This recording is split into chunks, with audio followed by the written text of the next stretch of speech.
Hello, OverPower fanatics. Thank you very much for being with us today for another town hall. We have a ton to cover tonight. Usually these go around an hour. This one's almost certainly going to go longer. So whether you're joining us live for our stream that's happening right now, or you're watching the recording after, we have got a ton to go over. Very high level, we're going to talk a little bit about our convention circuit. We have been going to a ton of events this year. We just wrapped up San Diego Comic-Con and New York Comic-Con. So we're going to go over a little bit about our panels there, tell you what was going on at the booth, show you some of our exclusives. In addition to that, we're going to be giving you here a little bit of a preview to the demo decks that we had put together, which is going to be, other than some of the leaks that have happened online, which are totally great, you're going to get your real first close-up look at some of the cards that we had. Now, what's great about this is, with the exception of a few language things, like on the We Are Invincible card we talked about, that got fixed before the final printing, this is basically the final design. So you're going to actually get to see a good chunk of the characters and what they're going to bring to the table. We have a update. If you saw our newsletter that just went out, we updated you on the dispatch diaries, but we've got a little more we're going to talk about. And there's a little reveal about an extra item that's going to be in there. And then lastly, we have a huge announcement that we'll talk about now that we're going to go over. Our merchandise store is going to go live tonight during this broadcast, correct?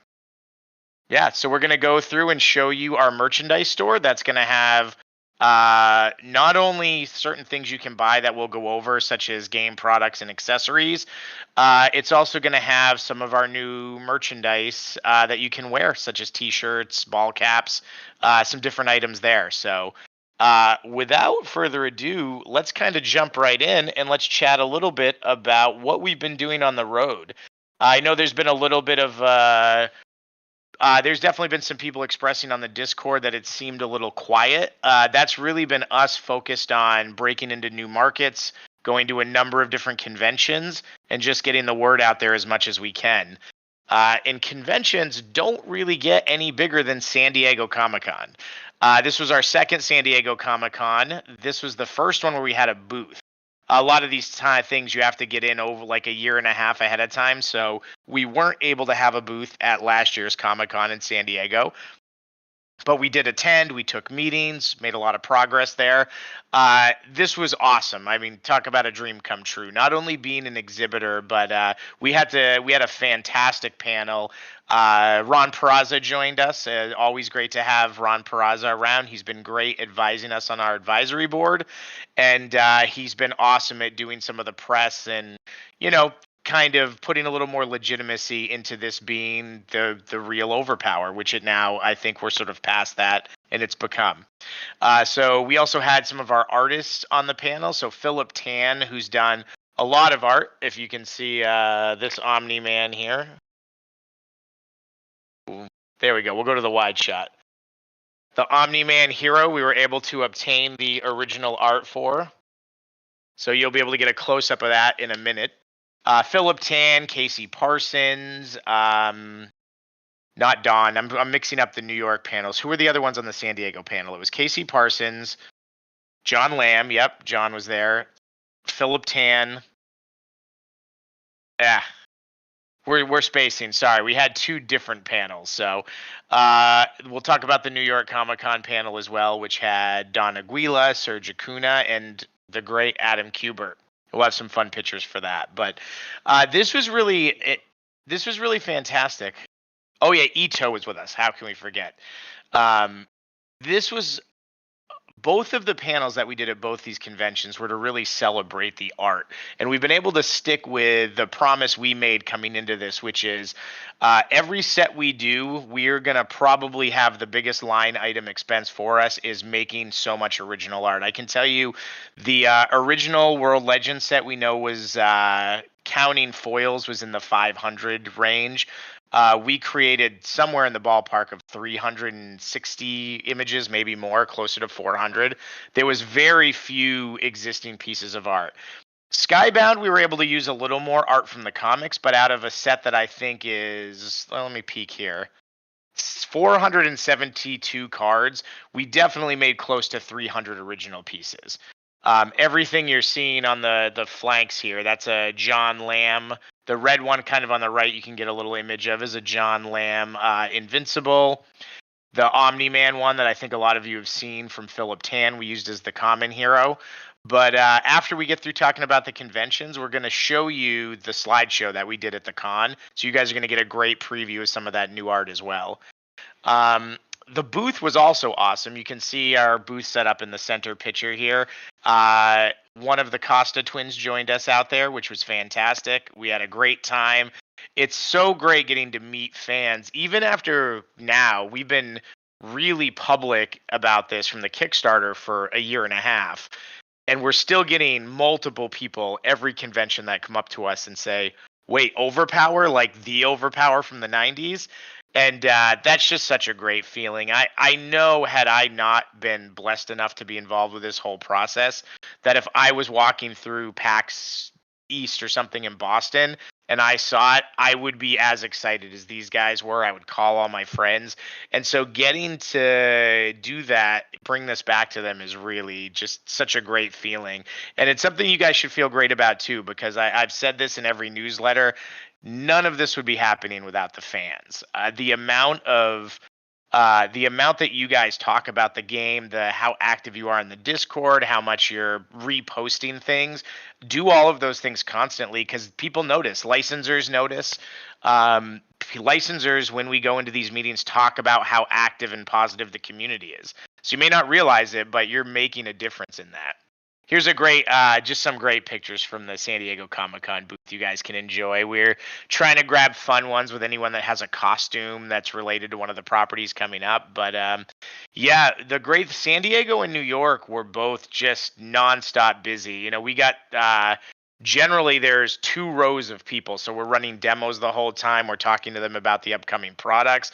There's generally a whole row of people waiting in line to come back after that. So yeah, just really, really fantastic reception. The other thing I would say is generally when I used to go to conventions like this for other retail, they tell you that you should expect on the low end to convert 4% of people that do demos into a sale, on the high end 10.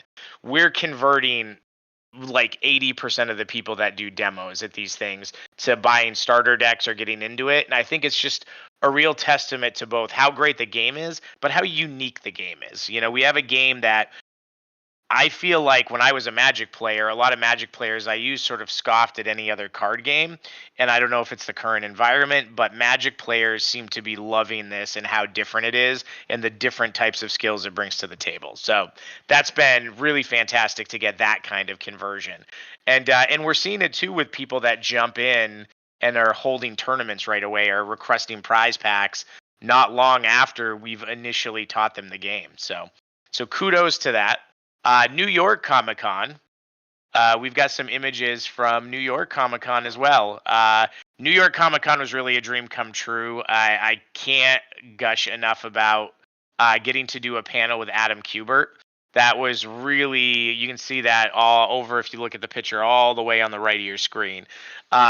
I assume most of you know who Adam Kubert is. He was the definitive Wolverine artist of my childhood. So he did Wolverine number 75, which is the first time you found out Wolverine had bone claws under the adamantium. There's a really iconic image of the first time he pops it and his hands are all ripped apart. You're going to see when we look at the art, he's done some art for this set, and he did kind of an homage to that cover with Invincible. Can you bring it up? I'm talking to the booth here. We can just show that when we go through the art. Yeah. New York Comic Con panel was super successful. We had people coming. We've actually, even in Boston, little shout out. I don't know if this particular person's watching. We had somebody do the demo at New York Comic Con that lives in Boston and has already started coming to our weekly games, which was amazing. So we've even seen our local Boston community at the Pandemonium Books and Games start building out, which has been awesome too. So that's kind of the Comic-Con thing. You know, great panel again with a lot of great artists. It was great to get Seth Adams with us for a while. He did media with us, which was great. Don Aguila, who's done the Lancelot character in the first set. You're going to see a governor and a Michonne character when we show the art. He got to be with us, and what was so great about listening to him talk is he revealed to us, which we didn't know till this panel, he was actually a really serious OverPower player back in the day. So he was joking around and saying when we first came up to talk to him at OverPower, he was trying to be cool about it as we were trying to convince him to do art. So that was a really cool story to hear. The same thing with the booth, nonstop demos the whole 3 days. And man, it was packed. I definitely, COVID is not affecting attendance anymore. I forget the numbers, but they were saying this was one of the biggest New York Comic Cons in years.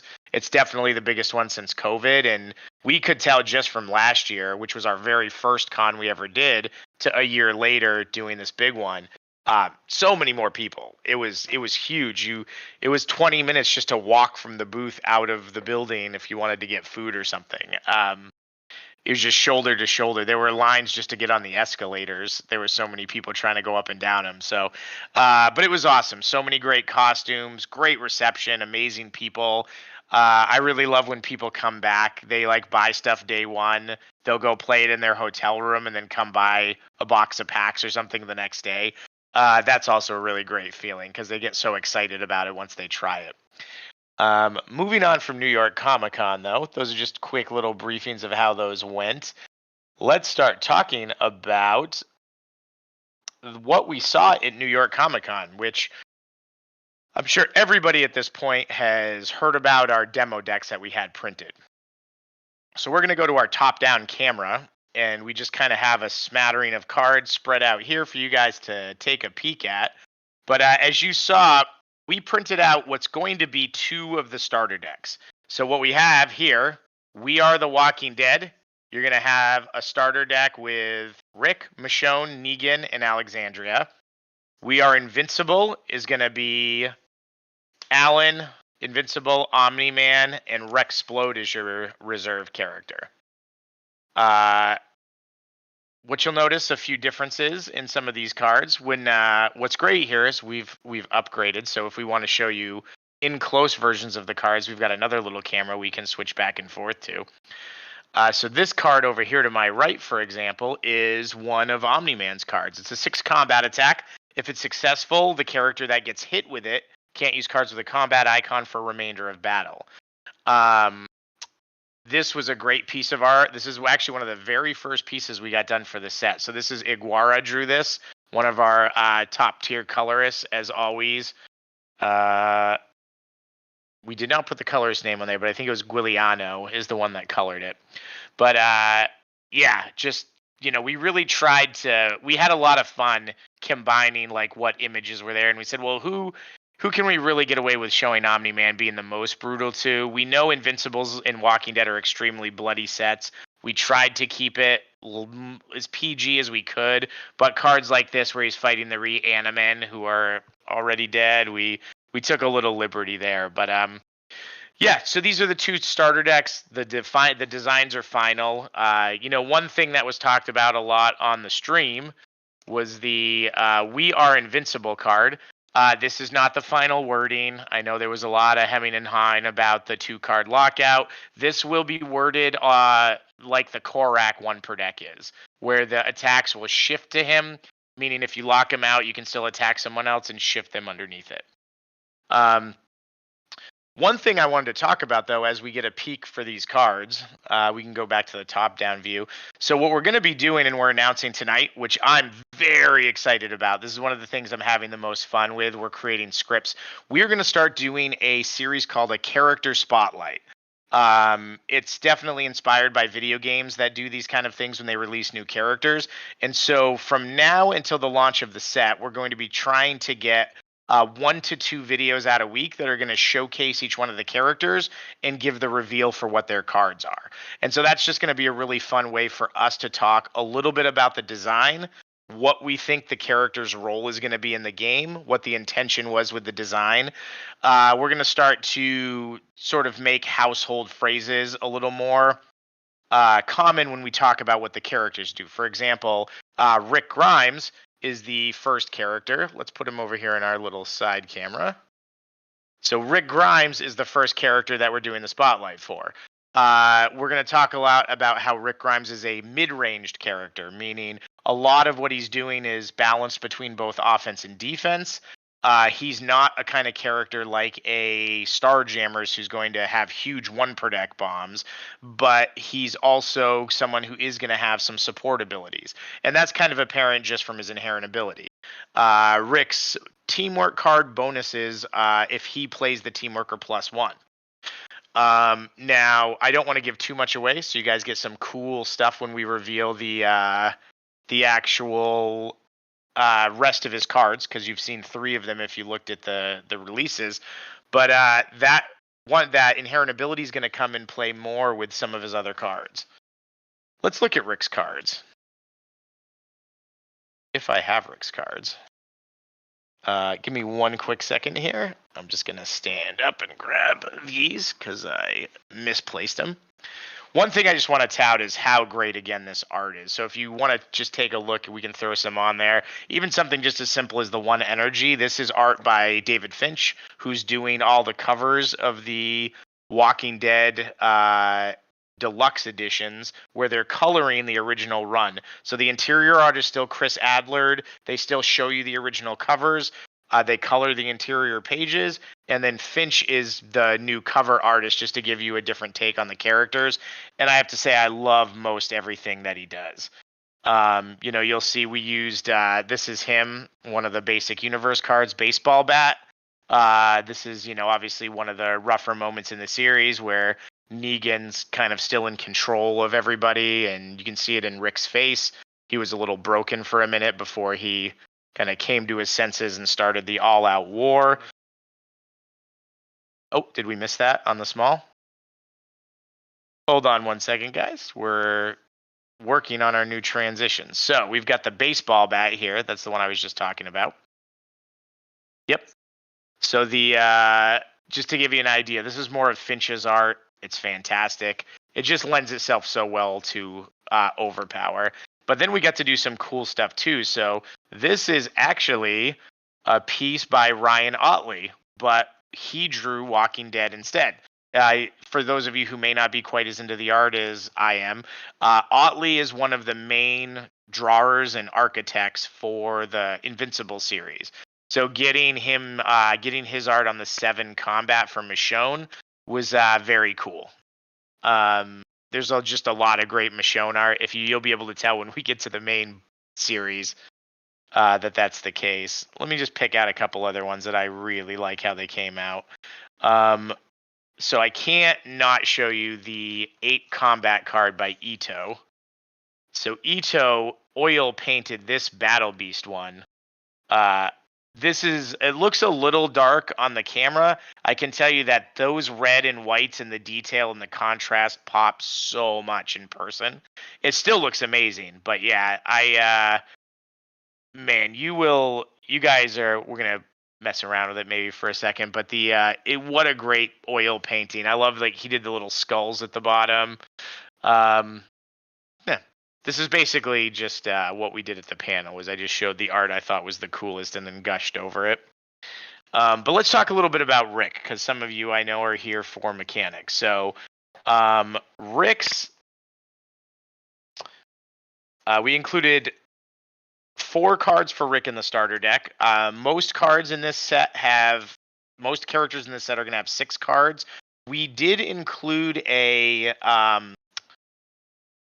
character that has 7 cards, so he has 2 uncommons that you have to get. That would be the Flaxens. There are no 5-card characters currently, so one of the cards will show because it's art by the other Kubert brother. This is actually Andy Kubert's art, who, again, if you don't know the Kubert brothers, Joe Kubert, their father, very famously, we used some of his old art for the rare Tarzan and Korat cards that were kind of old newsprinty style. He ran when he was alive the Joe Kubert School for Comic and Graphic Art. Both Adam and Andy have taught there over the years. Andy was the definitive X-Men artist that took over when Jim Lee started Image. He did this picture of Rick, which is fantastic. This was done for, I believe, it was issue, I want to say it was issue 100. They got him to do a pinup. I've loved this image since the first time I saw it, and I knew I wanted to use it for Colt 45, even though it wasn't an original image. It just lended itself so well. It's so Colt 45 is a dual grid, so it's a 6 combat or 6 energy attack or defense. And again, that goes back to sort of the mid-range part of Rick. Rick's got a lot of leadership abilities that are going to help other people out, but he's also got a lot of ways to keep himself alive. In addition to his Colt 45, he always has the riot gear from the prison. This is a vanilla avoid one attack. I think you'll notice one thing we did in this set, which I liked, is we got back to basics with some of the characters, including I didn't feel there were as many pure avoids or foundational cards in the first set, and we still want to make sure there's as much complicated strategy and different things you can bring, but I love that we also have, some of the human characters represented with, these kind of, you know foundational cards is what we tend to call them. Rick has got a card from the original game that was generally considered unplayable, were shifting cards. Now I'll go ahead and read this one to you. uh, Shift any attack made against Rick's team to Rick. Rick's team is +2 to venture total this battle. So this has been a big debate online. Dave's going to speak to this more in the rules eventually. Unless otherwise stated, cards in Overpower, you always have to do the first part to make the second part happen. I know there's been a lot of debate on if I could play a certain card to get a plus. Generally, unless it's stated, like Zeus's banishment, for example, says do A or do B. Generally, it's a line of code. So you have to shift the attack in order to get the +2. But what's great is whether you decide to take the hit or you decide to block it, Rick's shift is going to generate you a little bit of venture. So not something that's going to necessarily, you're not going to bet big on it, but it's just another way to shift into his avoid, shift into his Colt 45, and still get a little bit of a boost from it. Then last, what we have in the starter deck is learn from our enemies. This goes really to the fact that we're always trying to flavor all this stuff, whether it's his friend Morgan, his signature gun, the riot gear from the prison that he always has. Learn from our enemies is a 3 brute force. It can't be defended by a card with an intelligence icon, and you can tell from the picture and the gun falling.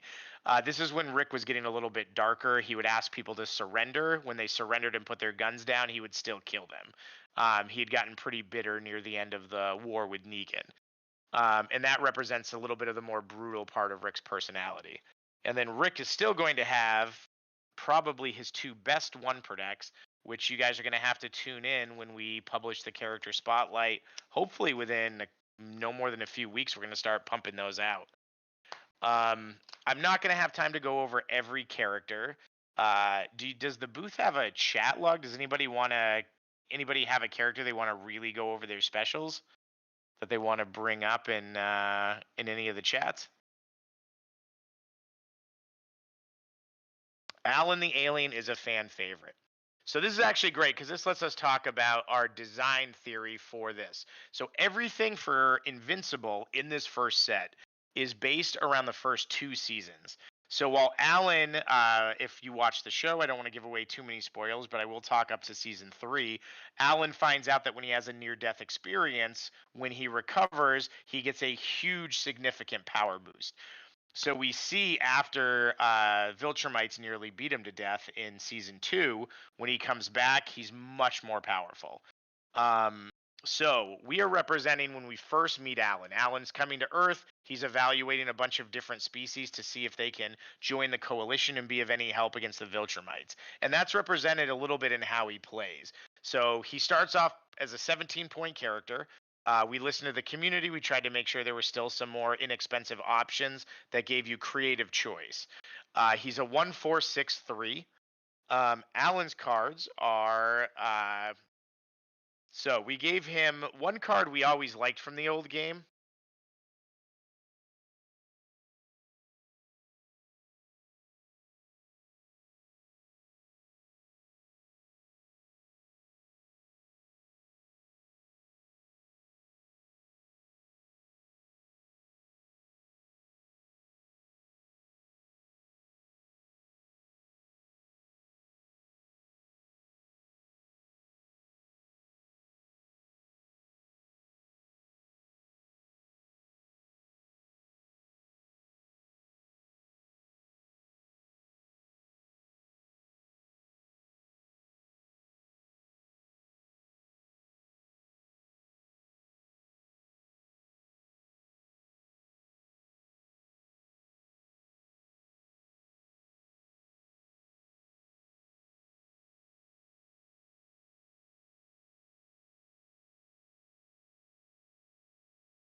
We still can't hear you.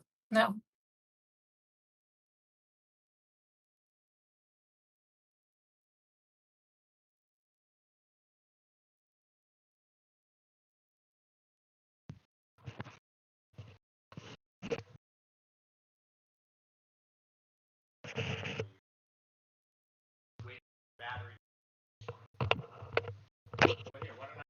No, no, no.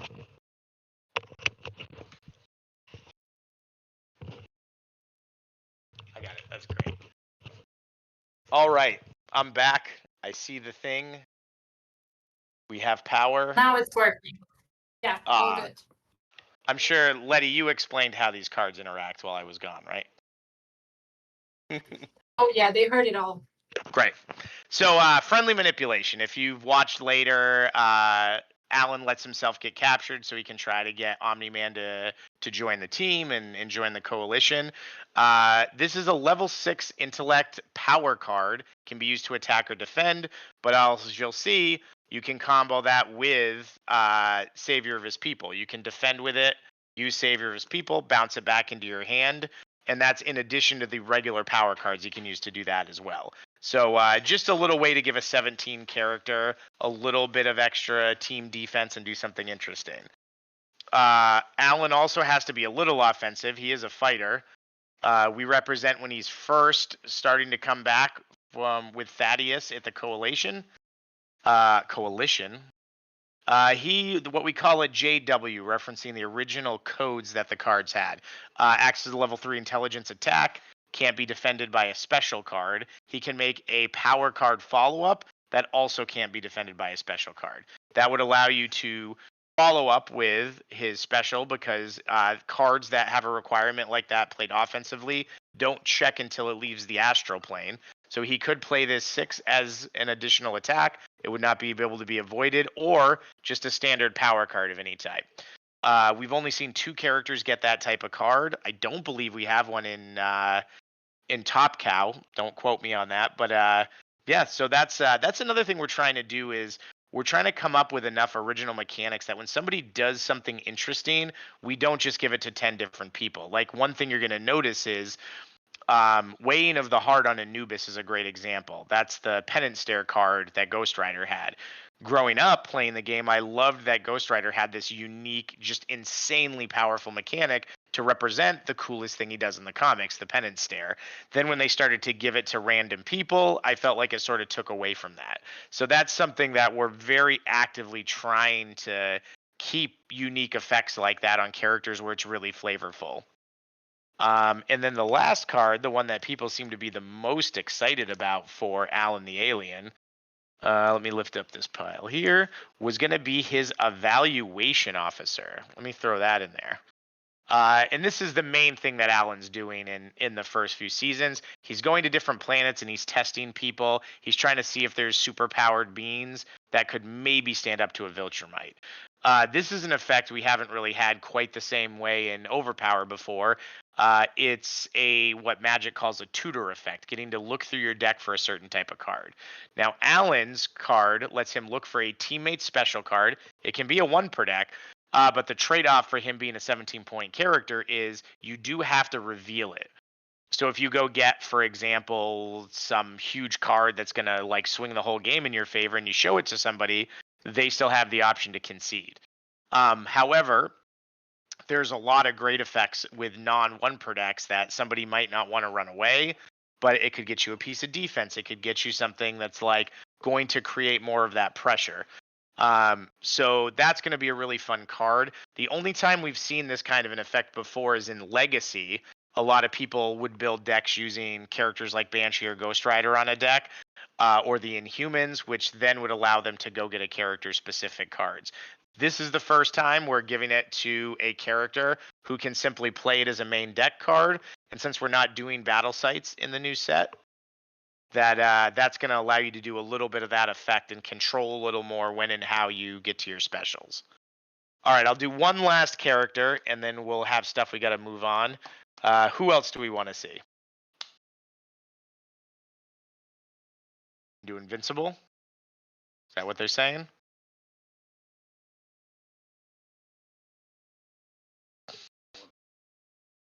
Battle We un- Beast seems to be a favorite here. that would be great. We do not have Battle Beast cards printed out, just the 4 that we had here. So Invincible, Omni Man, Michonne, Negan, Alexandria, or Rexplode. I'd recommend a frontline character because we only have 1 card each for the reserve characters. But is that Invincible? All right. Let's talk about the main man himself. The comic's named after him. This is a classic piece of Ryan Ottley art. Another one that we knew we were going to probably get the most people wanting to draw Invincible for alternative art. And this is the iconic Ryan Ottley Invincible image. This is actually when Ryan does signings or press. This is the image that he uses to advertise himself.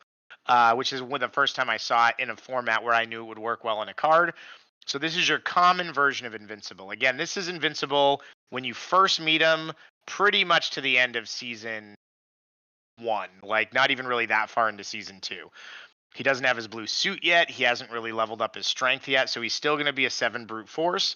And most of his abilities are going to be based around when he's first starting to become a little tougher and get his abilities. That's getting us really excited for when we do Skybound 2, which we will do. Then you'll probably get Blue Suit Invincible. It'll be based on season 3 and 4, which we haven't seen yet. And we'll be able to focus a little bit more on some of the characters that get introduced later. For example, I really like Bulletproof. I don't want to give anything away from the comics. We're really big about not spoiling anything that hasn't been in the show. That was an ask from Skybound. We agree with it. But I really like where Bulletproof ends up going throughout a lot of the series. Characters like Conquest, who we did see in season 3, but we weren't representing in the game. Characters like that I can't wait to put into the game. Anissa will almost certainly be in the game. Yeah, so anyway, let's talk about this version of Mark Grayson. 19-point threat, pretty vanilla grid, 3-4-7-3. He's not deficient in anything, but he's only really bringing you brute force as his above a 4 stat. So pretty straightforward. Let's talk about the card we already talked about. So we want to represent that Mark's tougher than the average character. Right now, he has this version of a card as a 1 per deck. What this card's going to read when you get your version of it out of the packs is essentially, for remainder of game, all attacks made against Invincible's team are shifted to Invincible. And then if Invincible's still alive, when you move to the end of the battle phase, anything from hits from current battle are not tucked, they're discarded. So it gives you 1 battle where, as long as you can keep Invincible alive, he's going to heal all the hits off, and his Viltrumite physiology is just starting to take over. So that's going to be a fun one to try to figure out a way to sort of get the cards to him to make that really work. We've got a, vanilla piece of offense here. A 7 any power. Now you'll notice he's the same threat value as John Carter, who we gave the 8 to. But we felt like at this point, when he's first starting off, he's not hitting as hard. He's even holding himself back a little bit. But he's still a little brutal when he fights. So this is him first kind of figuring out the difference between what he's always watched his dad doing on TV and what he's actually going to do when he's there. So he's going to get the 7. Then we have a fun card, and this one has a very special story to it. I want to make sure I pronounce his last name right. So if you all know Jeremy Provost, who does all those metal prints that you see online that people buy with the different Marvel superheroes that he sells at cons and Ninja Turtles, great artist. We actually asked him if he was interested in doing a piece. He said he'd love to. He drew this piece of art, and basically I said, look, we'll submit it. If it gets approved, once we color it, then we'll use it. So this actual card is a OverPower fans art that we put into the set. We paid him the normal rate that we pay people, and he got to, he's now going to be forever included in one of the Invincible cards. And it worked out great. It really represents the moment at the end of the first episode when he sucker punches Kill Cannon. I don't think we have Kill Cannon and maybe on 1 teamwork other than this. And I thought he did a great job representing him in that moment right after he gets his suit.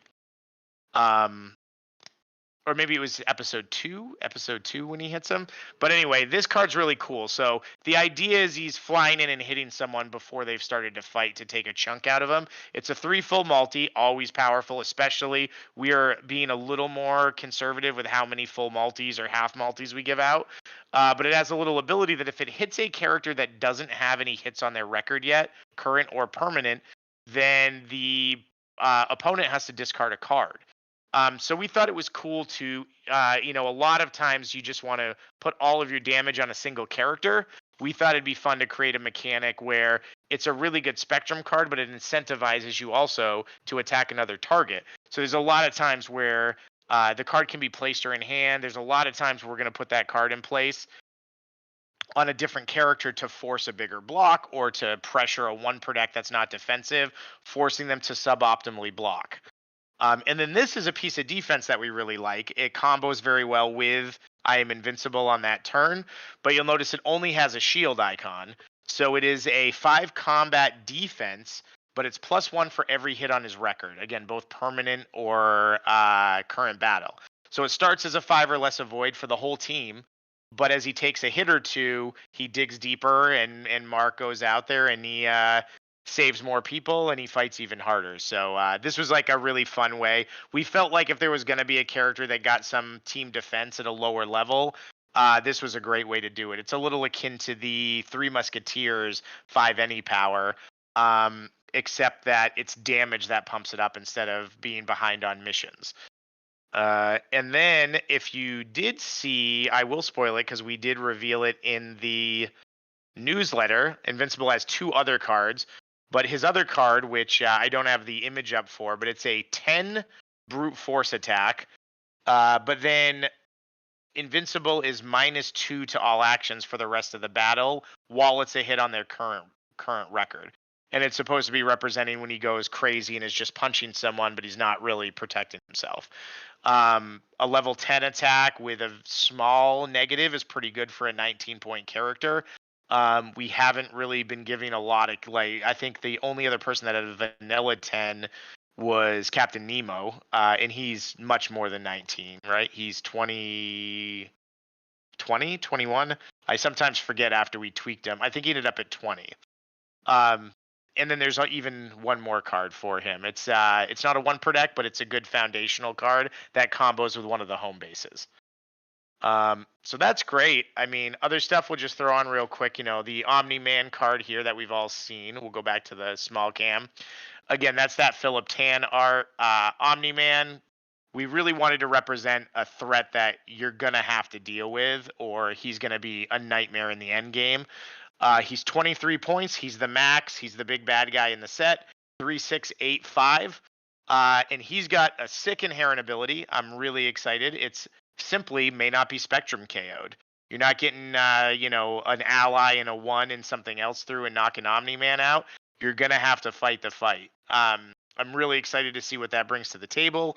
I'm super excited to see if strategies, people are going to try to play cards that like the Poseidon 7 any power that strips the inherent ability for a battle, try to sneak through a spectrum with that, or there's going to be other cards that come up a lot in Top Cow that deal with inherent abilities. So we're very excited to see how he plays. He's got more powerful vanilla versions of cards. The Deja Thores Full of Void. I said I wasn't going to do another one. I'm so excited. I'm just doing it. So Full of Void and ends the character's turn. That's a great card. We already looked at his 6. He's got a 4 that if it hits, you can pick a power type and strip all hits off his permanent record, or a single hit from current battle, giving you the versatility to play this with a Asclepion build. Asclepion, I'm sure I'm not saying it right. That's very similar to the Mephisto card from Masters of Evil. And then the last one that we revealed is an 8, but it counts +4 to venture if it hits. Now I don't want to spoil too much, but this is not Omni-Man's best card.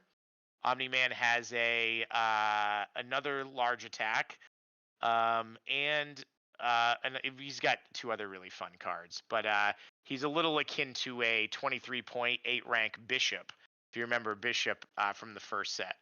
So very excited about all these characters. We've really worked hard to create synergies, not just between the not just between the way you can figure out which card you want to use, but a very big part. This is the last thing I'll talk about with this set, and then we'll move on to the art.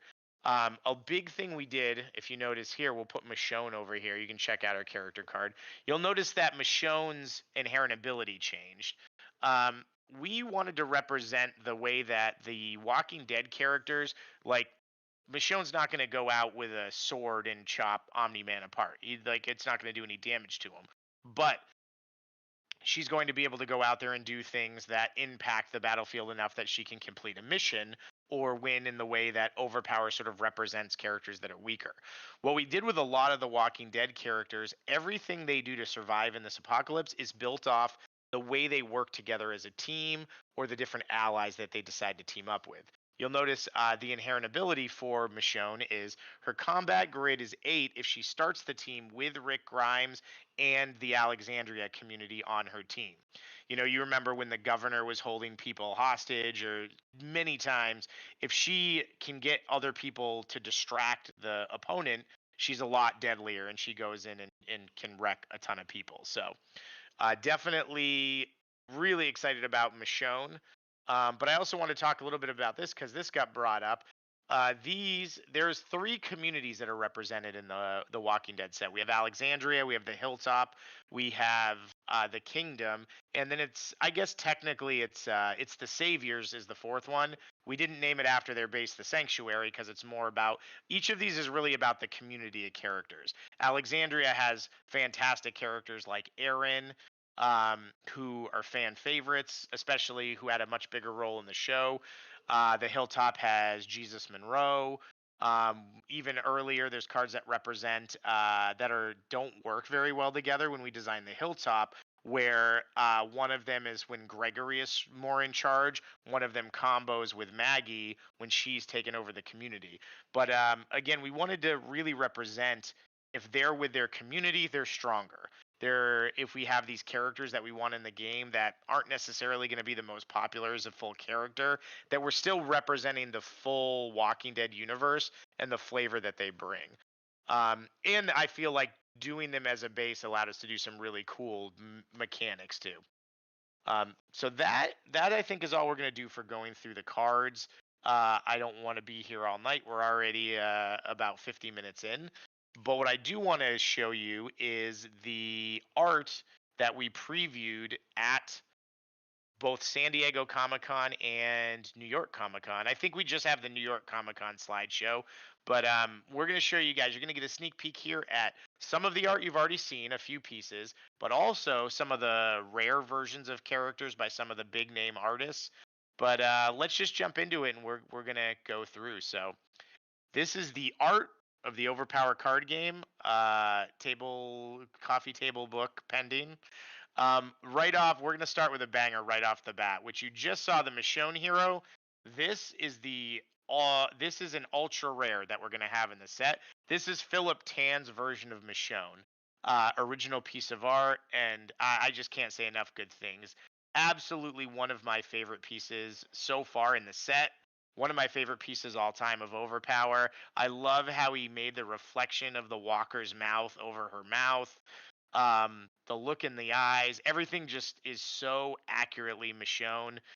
Philip Tan's been such a great ally to OverPower. We love working with him, and he really, his art really speaks to me in the 90s, image comic style art that I loved. And I can't get enough of this. I can almost certainly promise you this will be a playmat. It is going to be one of our sets of sleeves that's already in production with Titan Shield. And it's going to be one of your ultra rare foils that you guys are trying to chase. Let's jump over to another person who we looked at who I'm very excited about because he does 2 different styles. So this is another piece by Ito. Ito does both an oil painting style and a watercolor style, and I really wanted to see what his watercolor style would bring to Adam Eve because she's such a bright, just like flashing, bright light, pink energy, blue energy sometimes, just such a character that's so bright that I really thought it would lend itself to these watercolors, and I think it did. I can't remember if this one ended up making it to ultra rare or if it's just a standard rare. But either way, I love this piece. This one came out really fantastic. Let's jump to the next one. We'll go through this one a little quickly because we did just look at this, but we're going to see it a little later when we kind of hype up the play mats and some of the other stuff that we're doing. But again, we were lucky enough to get the original piece of this on the wall. It's great, and I love just the way, a lot of the cards reference Omni Man is still a good guy in the set. We're sort of playing around with this, like, we're having these battles as we're finding out Omni Man is not the hero he's pretended to be for the better part of 18 years. And I think just the little glow in his eyes and the lightning bolt just really sells that, how scary this individual can be.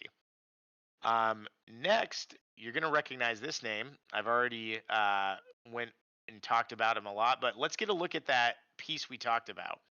This is another ultra rare that's going to be in the set. And as you can see, this is an homage to Wolverine 75, where he's in the danger room. He's popped the claws for the first time. The blood's everywhere. Everybody freaks out, shuts down the danger room, and rescues him.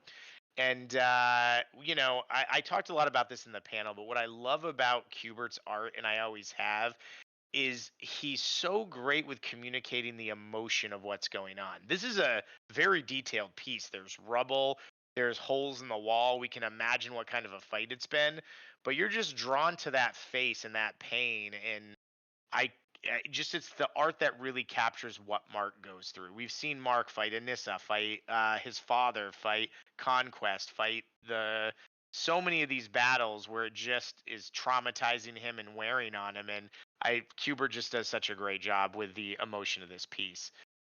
We've got another peek for you. This piece is actually going to be one of the pieces in the prize packs. So we want to make sure you had enough chase to make you want to go pick up these prize packs for the next set. They're going to be collated without basic universe cards. They'll be we're figuring out a way to do it, so they're going to be even more enticing than the ones we did this set. We listened to the feedback from the community. No playable cards will be in the prize packs. It'll only be cards that are alternate art, or we're playing around with some foil variants of stuff. But all playable cards will be openable in the packs. But again, just another piece that I really like, where it's representing, like, the look on Omni-Man's face as you're just seeing what you would see if he decided to bolt at you and try to hit you. So I love it. Now, next is one of my favorite pieces. This piece is a Battle Beast piece by Jay Lee. That's going to be almost certainly an ultra rare hero version of Battle Beast. I know Battle Beast is a fan favorite, so I wanted you guys to get a look at that. You probably remember the Deja Thoris ultra rare from the first set was Jay Lee. Jay Lee's been one of my favorite artists since he drew X Factor in the 90s. He started in issue 72, and I read all the way through his whole run. And he eventually did the Batman Superman series, which I loved. He drew the Dark Tower comic books based on the Stephen King books. I recommend finding any of those series. The way he draws, it's so more akin to things like heavy metal or some of the alternative ways you saw art in the 90s when the mainstream art was very, Adam Kubert, Andy Kubert, Jim Lee. And I just love his take on these things. Let's plow through a couple of our regulars. So Julio Brillo's back. You just saw this on the card. Now you get to see what the original art looked like. Fantastic. I love what these guys do. I gave them very little direction. I said, think of an iconic Superman flying over the earth pose. He got that back to me, and it just home run, first try. We've got another preview. We wanted to show you what one of the actual cards are. Now, you're going to notice, unfortunately, if you did pick up those Rexplode promo versions, they're legal, but we did reduce his cost to 17. Based on how powerful he was in the playtest, he needed a reduction. So if for any reason you ever want to play the 18.1, maybe you're really worried Mr. Hyde is going to throw that 8 at him, he'll be an 18 if you need that version of him. I suspect it'll become a little bit more of a collector's item, but that's going to be our 17-point Rex. Rex has a new mechanic that I love, which is if he places energy power cards 1 through 4, they become charged, representing that he has to take a second to charge them. And then a lot of the cards you're going to see interact with charged power cards.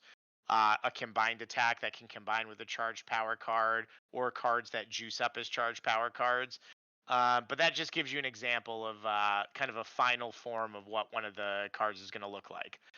Next, we have one of our panelists, Seth Adams. Seth did some great art. He did the rare Dracula card in the World Legends set. But let's jump in because Seth was one of the people that did the common art for Maggie on the character card, and he did this one per deck called Pent Up Rage. This was really fun because I'm a huge fan of the comics and I'm a huge fan of the show. And obviously, the actress who plays Maggie is phenomenal. She had so much depth and she brings so much to Maggie. But I also loved Maggie in the comics, both her look and her attitude. And it is a little different. Both awesome. And I wanted to represent the comic version of Maggie. So you'll notice she has the short, kind of pixie cut brunette hair, but a little dirtier. She's like clearly just taking out some saviors with a machete. She gets a lot more brutal after Glenn's death. Let's check out the character card too. And I think if you read the comics, this is just Seth has such a hyper realistic style that he brings. He did the Jane Porter one per deck where she's got the whip, that very also photorealistic one. I just love this because this just looks so much to me like Maggie from the comic later on, with walkers that, almost the color scheme straight of from like a Dawn of the Dead film poster in the 1980s. So I love these two pieces. And again, just to speak to our idea, a lot of people told us you can't have all this different type of art. It's not going to work. You have to brand, you have to, have one specific type and stick to it. And I just couldn't have disagreed more with that. And I think what's been great is even some people that have reviewed us have said at the beginning of the review, like, well, it's a little weird because there's all these different styles of art, but then multiple people in the same video will like different pieces. And had we just stuck to one, two of the people in that panel might not have had art that spoke to them. So that's what I think is great, is I love grabbing these different artists, and there's pieces that I don't love that other people are like, I think that piece is fantastic, it speaks to me, and vice versa. So that's sort of, I don't know, that just makes me so happy. That's what I love, is you're going to be able to really debate art and see different kinds.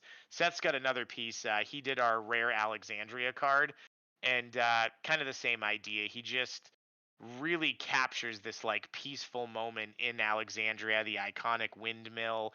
We've got like a great sunset. The birds are still flying around. They don't care how many walkers are on the ground. Just was neat to see this moment in Alexandria that's not just the view from above with everybody working, kind of selling this like post-apocalyptic lifestyle. There is still these moments of peace and serenity. So we looked at this picture already. This is Iguara's version of Brutal Fighter, but we wanted you guys, we showed it on the panel. People hadn't seen it yet. Iguara does some great art for us. He's one of my favorites. He did some really awesome stuff for this set.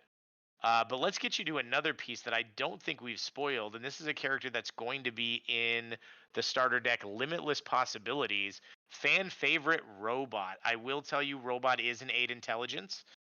He's one of the ones that's going to be a little on the pricier side. I believe is a 21 pointer. But he does some very cool and unique mechanics. The one card I'll spoil before we get to him is he's got I believe it's a 4 intelligence attack, and then up to 2 teammates can play a non-numerical special card. Now, I don't remember if we restricted that to 1 per deck, but it's going to allow you to pair him with characters that have things like To the Last Man from Dracula. Bad example because they're both really expensive, but cards like that sometimes the penalty is that they're slower. He's going to allow you to get these non-numerical remainder of game cards out. He's also got a lot of other stuff. It's really going to represent his ability to calculate things and come up with the strategies and lead the Guardians of the Globe, the new Guardians of the Globe. But yeah, I love Edward Pansica's art. You'll recognize his art. He did Billy the Kid originally, but I knew his style would be great for Robot. Let's show you Ito again. This should give you a little bit of better idea of what the colors look like. This is the 8 combat power card. Let's jump to Serge Acuna. I love this one. This is our character card for the Flaxens. This is I believe this is the rare version of it. Casey Parsons did an awesome piece that's more zoomed out when they're coming through the portal, and Serge did this really in close. I said I wanted it to look. I said, give me one where they're on the street. They look menacing, but there's also a lot of explosions. I said something a little closer. We've got a really zoomed out one, and again, I just can't get over how much these artists, if you give them the leeway to do their own compositions, they just come up with such amazing stuff. And I think we have two other pieces from Surge here that we're going to look at. So, yeah, the Flaxen one's great. The one we had on the opening screen, this Rexplode one, is awesome. And, you know, these guys take such an attention to detail on their own, too. They make sure, like, facial expressions, belts, like they want to get every little detail right, and it really shows. You know, we a lot of times I've heard from people approval processes with licenses are a nightmare. We've had very smooth processes with every licensor so far, fingers crossed. But I think it's a testament to how much our artists really care about bringing you comic accurate, amazing art. The last one here, uh, this is actually Serge did this on his own. So he actually looked up Maggie's hairstyle and Maggie's outfit when you first meet her in the comic, when she still got the long hair. And I didn't even pick up on that. And it's pretty rare that there's something like that that I don't pick up on. So that was a really cool thing he talked about at the panel. But I love that piece. It's a cool sort of intro to Maggie. I like the way he does his walkers. Now, if you haven't heard yet, there's an artist that drew the original Walking Dead named Charlie Adlard.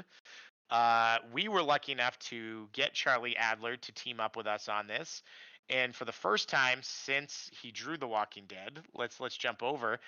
He has done 4 rare heroes that you can get. He really wanted to do black and white sketches, and he wanted to do watercolor himself in the background, and we said, you're the man. You literally drew, I mean, every issue except the first 6 of Walking Dead, all the covers. Do whatever you'd like. So he chose the 4 characters he really wanted to draw.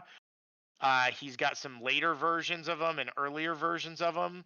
He sort of flipped it around. So we have older Rick, kind of in the background's younger Rick when he first gets the horse.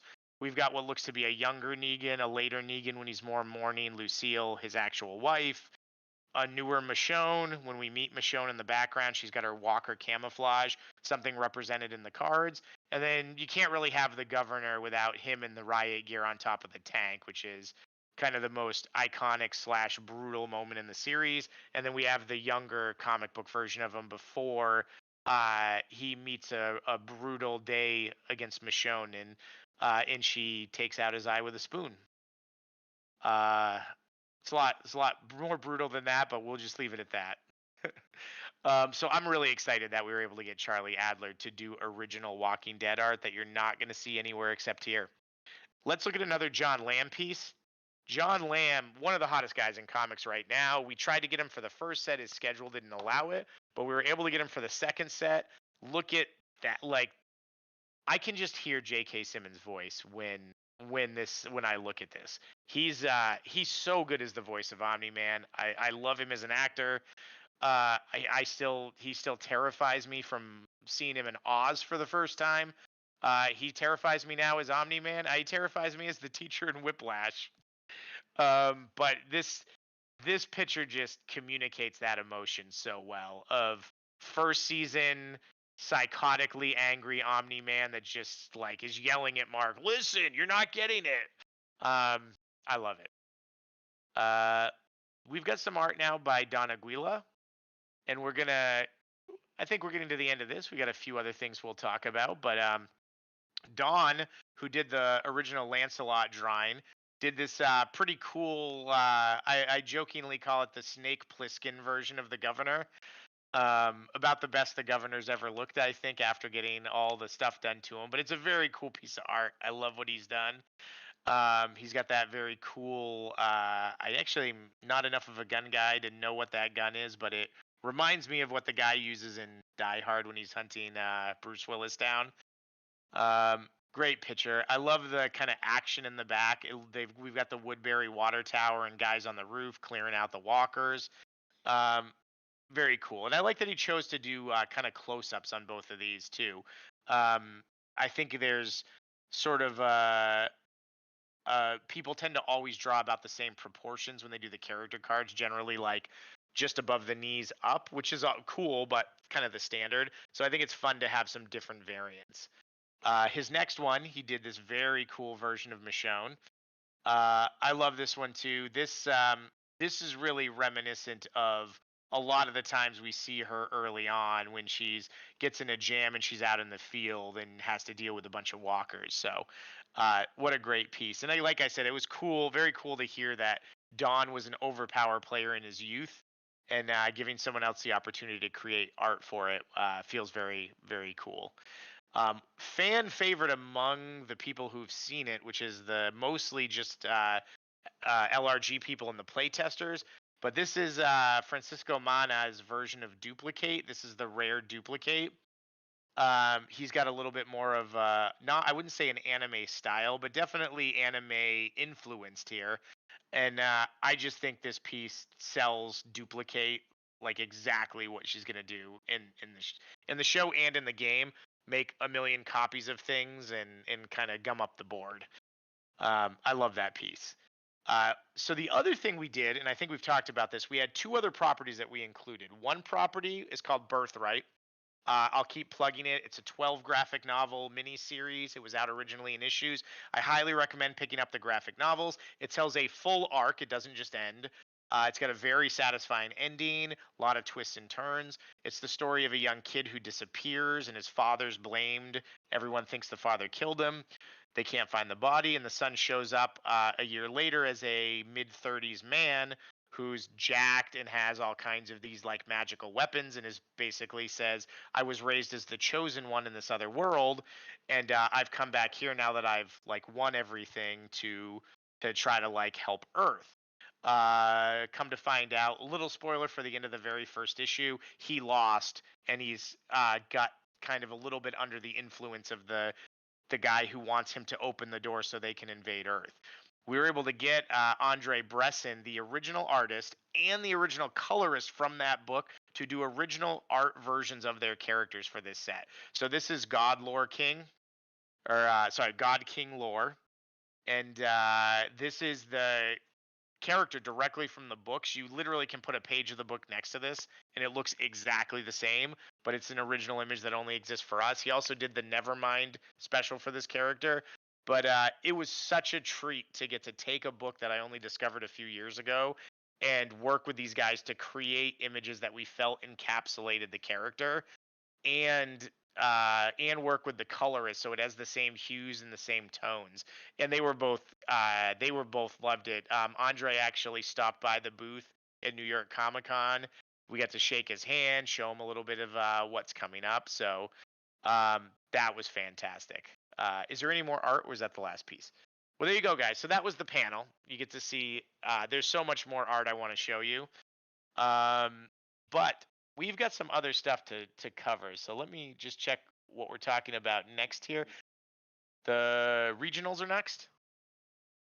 So we have run two of our regionals. If you guys have not checked out the newsletter yet, we put the current list of everybody who is in the who has gotten a nationals invite. We are going to tell you that we obviously it's been joked about by Ricky. We had Corey Sims on there twice. We missed that, which means there is one more player that earned a spot that we'll have to go through and do the math because it's not going to go into it, but it goes down the list, so we have to do it in chronological order, blah, blah, blah. There's one more person on that list that wasn't announced.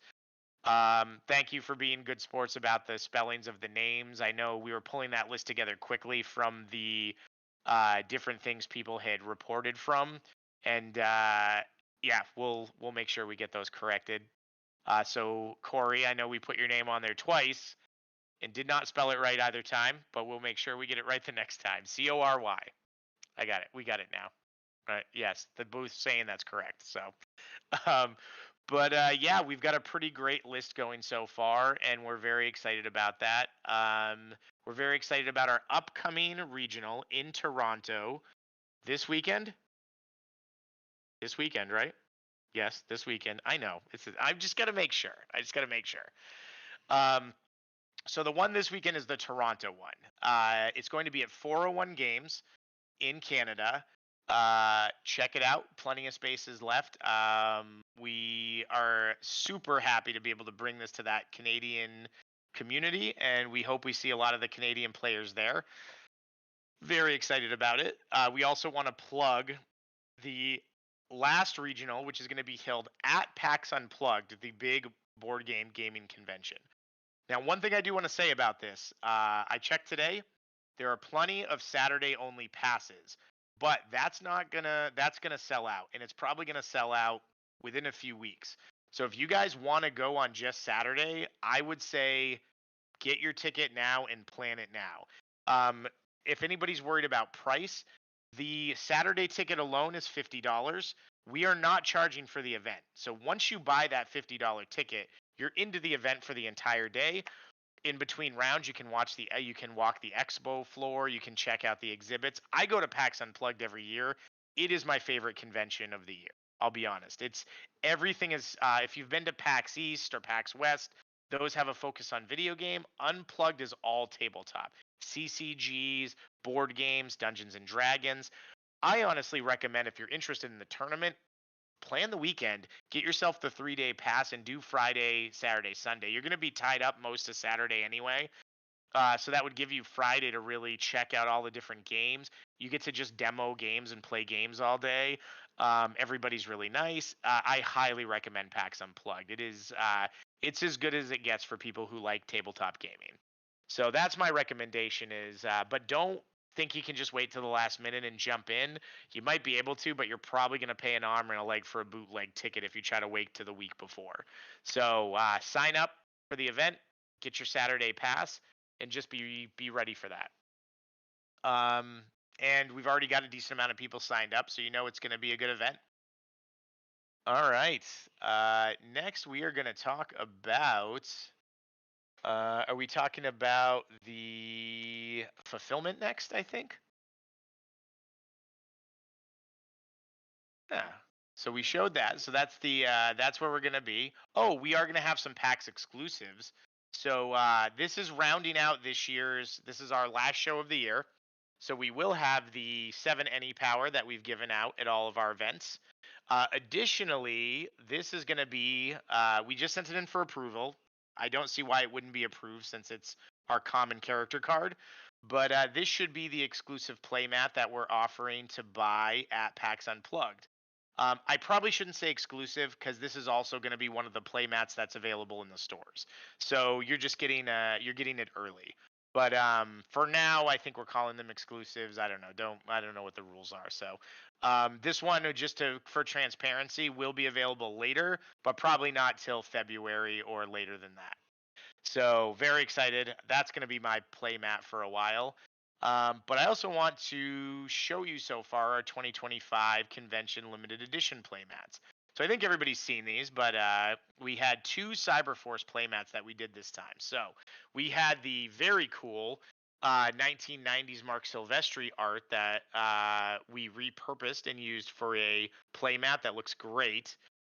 Additionally, we had a modern playmat that I keep forgetting this artist's name. He's amazing. It starts with a P. So I apologize. I'm spacing on the artist who did our newer playmat, but it's fantastic. And I have to admit, I really pushed to do the 90s one, and I do love it. But man, that painted style pops on that so much. The way Ripclaw's he just looks like he's jumping out of it. And I immediately went back to our design documents and was like, how good? Ripclaw's got to be great. He's so, that, just seeing that got me excited about seeing him on the table for OverPower. The Darkness and the Witchblade mats were the ones we opened the season with. Those are both our good friend Raymond Gay. He has been with us. He actually did some of the very first art that we did for the World Legends set. You'll recognize his Leonidas hero, his Hercules hero. He is now currently one of the main pencilers on the Darkness series since we did World Legends. So we were very lucky to get him to be able to do a few pieces for our playmats. And we'll you'll look forward to seeing some pieces by him in our upcoming sets. So now I want to talk a little bit about what we do in the newsletter, our dispatch diaries. We definitely were hoping to get this out by the end of September. That was what we said originally. We had a few delays with just printing the uncut sheets. It's a long story about why it worked out this way, but everything is in. We are finalizing all the paperwork on the orders, and I just wanted to quickly remind everybody some of what they're getting. So, um, all of the uncut sheets from the bundles, you'll be getting a bunch of different uncut sheets. We've produced uncut sheets that weren't available so that some of the prizes that are still going to be available at the Nationals are going to be uncut sheets that are really only going to be available probably at the Nationals, because we're going to move on to uncut Skybound sheets relatively quickly. You are going to get the printed rulebook that has the Learn to Play rulebook, the comprehensive rulebook, the term list, and the tournament ethics guide. That's everything you're going to need to run your own event. Like any rulebook, there's going to be an update at the beginning of the year, but that's going to give you 99% of what you need. Most of the updates are just going to clarify rules questions that's come out since that was printed. There is some of the little things that hadn't been fulfilled yet. Like, you'll remember the Any Heroes Essential pack that was available through Larry. We are offering, everybody's going to get one of that pack in foil. Now, this is to stay true to the promo. This is going to be printed through our promo printer, which is who we did these demo decks from. So it's not going to be through Cardamundi. You will notice that the quality is still great. The foiling looks good, but not as good as the foiling looks on some of the World Legends cards. So we just want to temper expectations. We produced exactly the promo versions of the cards. And then I do want to talk about one thing that we haven't spoken about yet publicly, but has been sort of deduced by some of the savvier players. There was a mix-up when the files were collated on the uncut sheets for the prize packs, and unfortunately, the Loki 1 per deck Cataclysm was not included. So for those of you who've opened very many prize packs, you have started to notice that you haven't been able to fulfill the Loki in your collection. Every single person who did the Kickstarter is going to get 2 Loki cards that we had custom printed at Cardamundi. Same cardstock, same printing. So it is everybody's going to get 2 of those for their collection. And then we've printed extra, and essentially we're going to be giving them away at events, or just make sure anyone who needs a copy is going to be able to get one. So that was our mistake. And like with anything, we just want to make sure we're doing right and the card is out there available to play. It is still the same mechanic and the same language from the Any Heroes Essential packs. So it is currently tournament legal. If you needed to do a proxy or something in the meantime, feel free. If that's something that you weren't able to get, but you have a Baker Street deck that you desperately want to use it, we will allow a color piece of paper slid over another card for now. And we'll most likely at every tournament have some copy of it that you can borrow. So, we apologize for that. Is just like any other company, we're going to have growing pains as we go, and all we can do is just do our best to make everything right after. So that's what we're going to do with this. Anyone who did not get their first order because they filled out their surveys too late is going to get their full order sent with this second wave of fulfillment. So sorry you had to wait so long to get it. But there does do it, just like any business, we do have to have deadlines so we can focus on other work. But pretty much everyone's filled them out at this point, so your cards and all your cool stuff is going to be coming soon. And lastly, because I know you're all wondering, Joe, where did you get that shirt that just makes you look so amazing? It just accentuates the muscles. I look like a statue of David right now wearing it. This shirt, Ra, the sun god, from our 8 energy, is from our new OverPower collection that is launching tonight on our awesome merchandise store here that you can now see up on the booth. So we are going to be offering some of the product available on the store. It may not be out as soon as it's available in your brick and mortar store. We are still very much encouraging you to buy from your brick and mortar stores. These prices are not going to be discounted at all if you get them off the website. So it's going to be the full price. A lot of times you can get a buy a box discount. We really want to make sure you go to your brick and mortar store if you can, but we have gotten a lot of people that are in areas where it's not convenient. And so we did want to at least make sure there's one path for players to be able to get this stuff. So the beginning of the store, as we scroll through it here, you're going to start to notice we have card products. If we can, 1 second, we're just loading it up. So stuff that you've seen, which is going to be the different products for game mats and blah, blah, blah. But let's go to some of the new stuff, which is our featured merchandise. You'll notice each one of these shirts is based off one of our power types. And each one has the image of the 8 power card image. Here's this gorgeous Hercules shirt. If I can figure out how to hold it up properly. So this is what it looks like in person. We had planned on getting this merch store up almost 8 months ago, and we didn't do so until we got shirts that we thought were a great value. We tried different vendors. We got shirts that were paper thin that seemed like they were going to rip. We got shirts that looked nice and were thick, were scratchy and uncomfortable.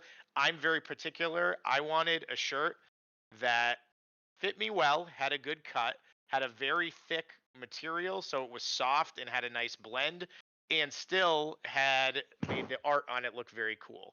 We've got a vendor that we like. You've got a little OverPower here on your sleeve. Bloop, bloop, bloop. Which one? Oh, the yellow one. It's a little harder to see because it's in yellow, but it's there.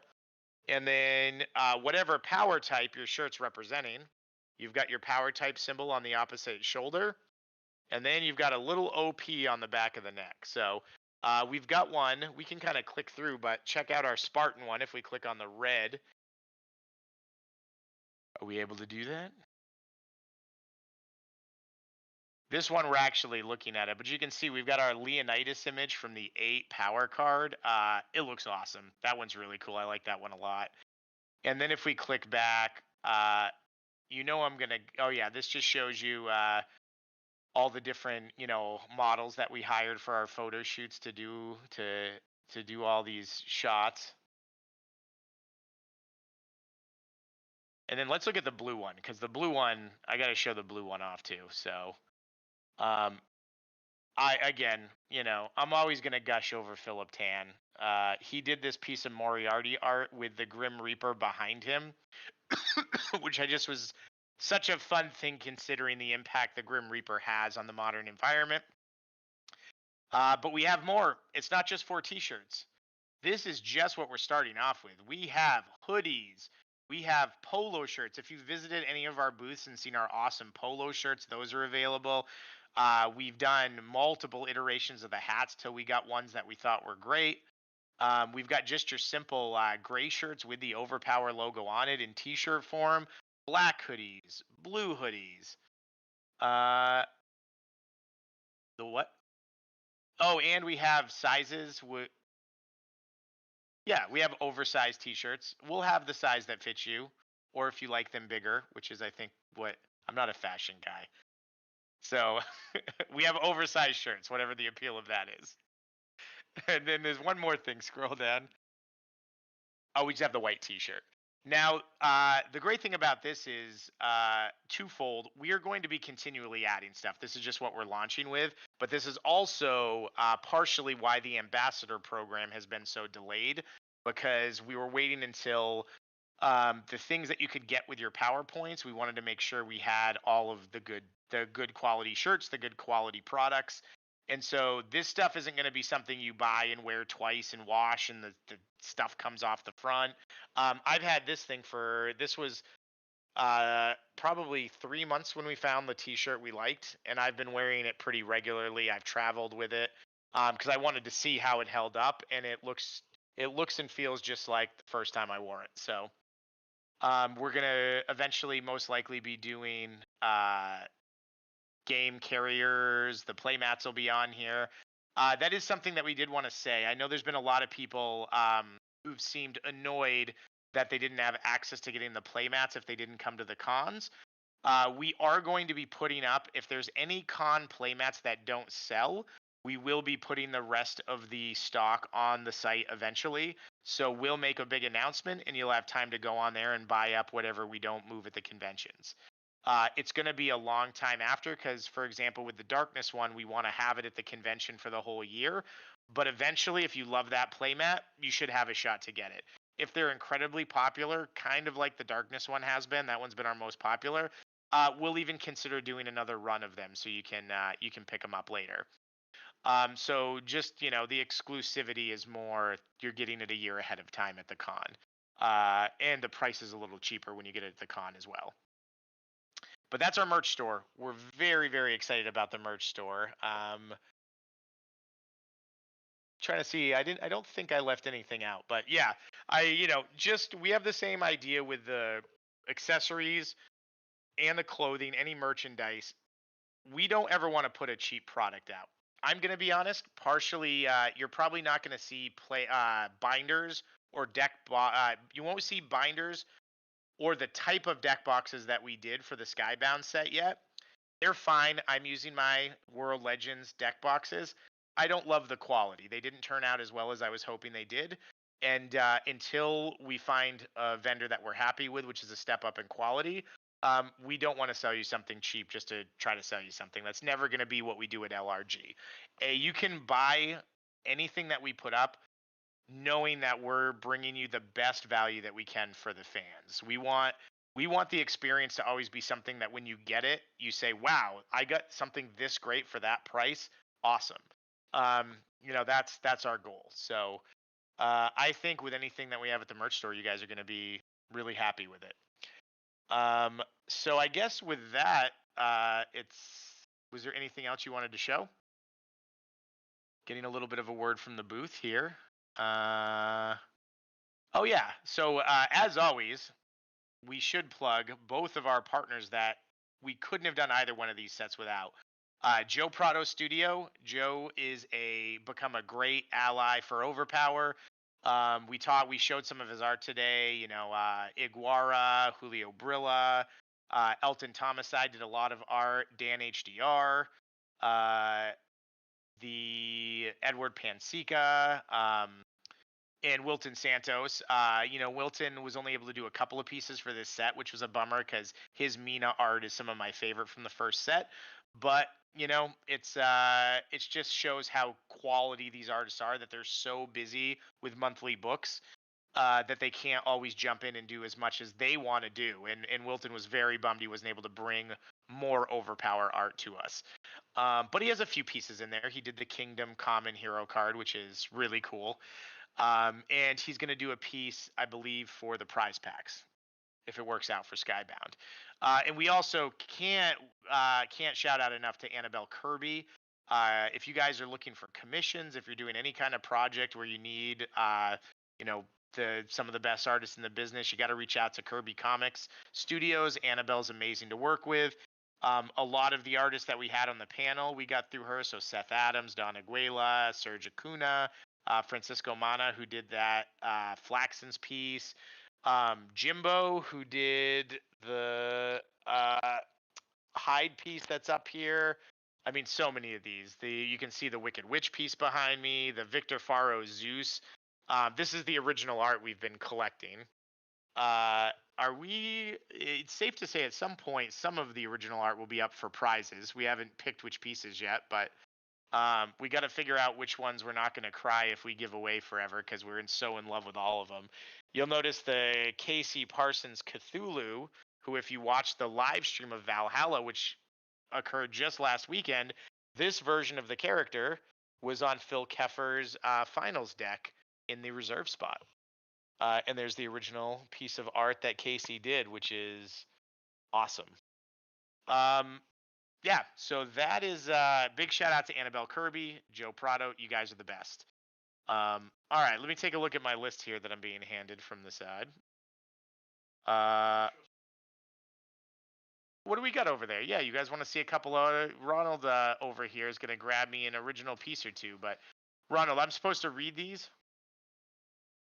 Okay, guys, if you guys go on to the shop today, where do they go to get on the shop? go to the URL store.overpowercardgame.com, and that will take you to our merchandise store. If you want 10% off anything in the what? $10 off. Thank you. They just do this 10 off. Yeah. All right. So the discount code for now, while it's active, type in 10 off to get $10 off anything in the shop. If you spend over $125 or more, you can type 25 off, and that'll give you $25 off. So, and they're stackable. Wow, guys, we're giving this stuff away. You should buy one of every power type t-shirt, really. Let me show you some of the cool art that we have here. This one's a fun one, which you'll recognize. This just came in. We have got the original art for the Count of Monte Cristo. We talked to the artist and made sure he did not put the inherent ability on this one. So you're getting, just the art. That's a little joke about the one errata that exists so far in LRG Overpower. We misprinted the inherent on the rare version after it was removed. But yeah, this is such a fantastic Monte Cristo piece. Very good. Here's another fun one. This is a Jimbo one. Jimbo's rare Robin Hood, where he's taken out one of the, I'm assuming one of the rich people's wagons, stolen from them, and fed the poor refugees of Sherwood Forest. Let's go through here. I'm not going to show them all, but I'll find some of my favorites. This is a fun one because this is from the mission set. Ooh, yeah, I'll definitely show that one after. So, yeah, I don't know how. I didn't realize the whole thing was up. All right, sorry. So, if you remember, our Time Wars mission set was 7 new pieces, all original art. Yeah, we have all of it spread out over here. Oh, I'm not in the screen. So this is the one with the Spartans where they're going down early 19th century Britain after the Greek gods have brought them back. One of the middle mission cards. We like this set so much that the missions for you've got that? The mission cards for the Invincible set, which we didn't really show you, we actually had the same artist do all the missions for the Invincible set, and they're awesome. The art came out so good. Yeah, we'll do some close-ups of that before we sign off. But then this is the last piece of original I'll show you, but all of these ones are great. Oh, Jesus, now I probably have to show the Jimbo one too. So, Victor Faro, his Headless Horseman, one of the ultra-rare foils. And let me tell you, it looks just as good in the black and white as it did in the other version. So this one is great. We were actually able to get all 3 Victor Faro pieces in original art. So we have the Mina, we have the Zeus right here over my shoulder, and we're able to get the Headless Horseman, which was really cool. And this is the last one I can show you because we got to go. But my personal favorite, this is actually the background of my computer. This is the common hero card of Cthulhu. So even though most of our artists work on Procreate and most of our art is done digitally, it has been great to work with some of the artists that still use a physical medium, and it's created enough original art that we are going to be able to start getting that out there to the community, and people are going to be able to start collecting originals. So we're very excited to bring all that to you guys. Last thing before we go to a Q&A, because now that we talked about it, I do want to show you these. I'll show you some of these cool mission cards that we did. So Ron is just going to switch the camera back here. Ron, I do have a few of those on the floor. If you walk that way, you don't have to pick them up. I just don't want you to step on them. So you'll see. So same artist that did our Time Wars set, but I love these. I love the way he did a little blue tint to Invincible's goggles there, and it just makes him feel more real than just like, the blotchy white bluish orbs that are normally there. We've got this great picture of Omni-Man. This is the last mission where he's leaving the Earth, and he's got a little frozen tear on the bottom of his eyelid from Mark connecting with him and saying, "I'd still have you." Cecil sending a kaiju to keep him busy when he's still trying to figure out if Invincible is on his side or not. This art's great, and so we will be able to get some of the originals of that as well. But one thing we did that I think you guys will like that I wanted to show you too is if you remember the back of the mission cards in the first set had the Time Traveler's Diary. We did something. We kind of had some fun here, and we did two different types of missions and events. So this sort of is an homage to the fact that the DC ones always looked like a computer screen. So for your Invincible missions and your Invincible events, you're going to notice that they all look like a daily briefing that Cecil would get on one of his computers. And everything's written in Cecil's voice as if he's giving briefings about what happens. But what we did for The Walking Dead, since it's post-apocalyptic, is, we got this great David Finch art telling the story of the all-out war between the Saviors and Rick's camp.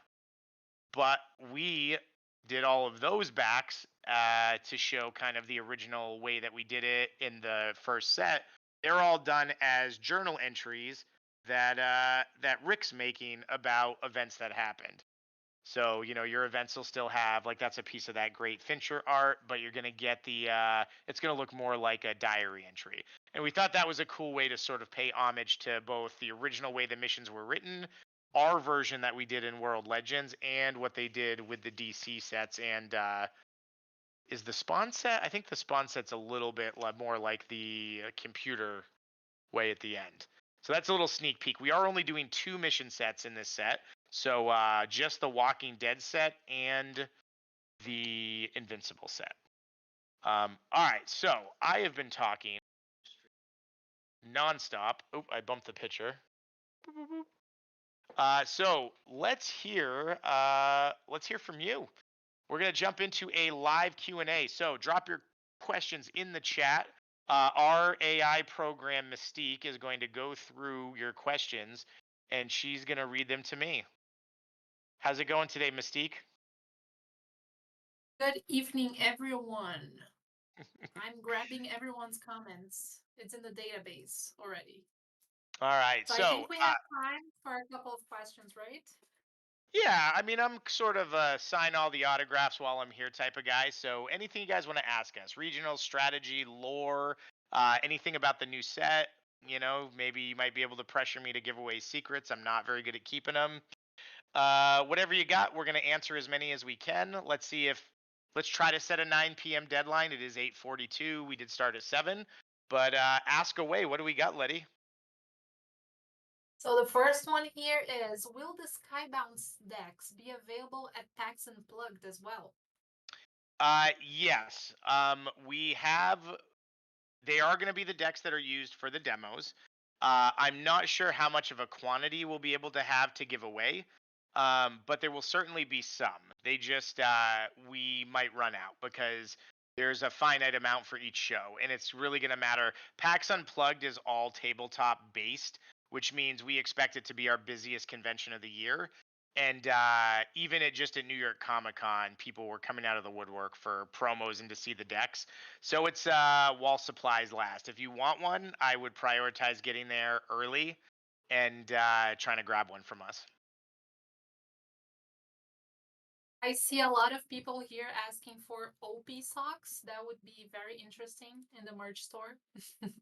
Ooh, socks. All right. See, this is why we listen to the fans. I hadn't thought of that, but yeah, I love the idea. We'll get some socks up there.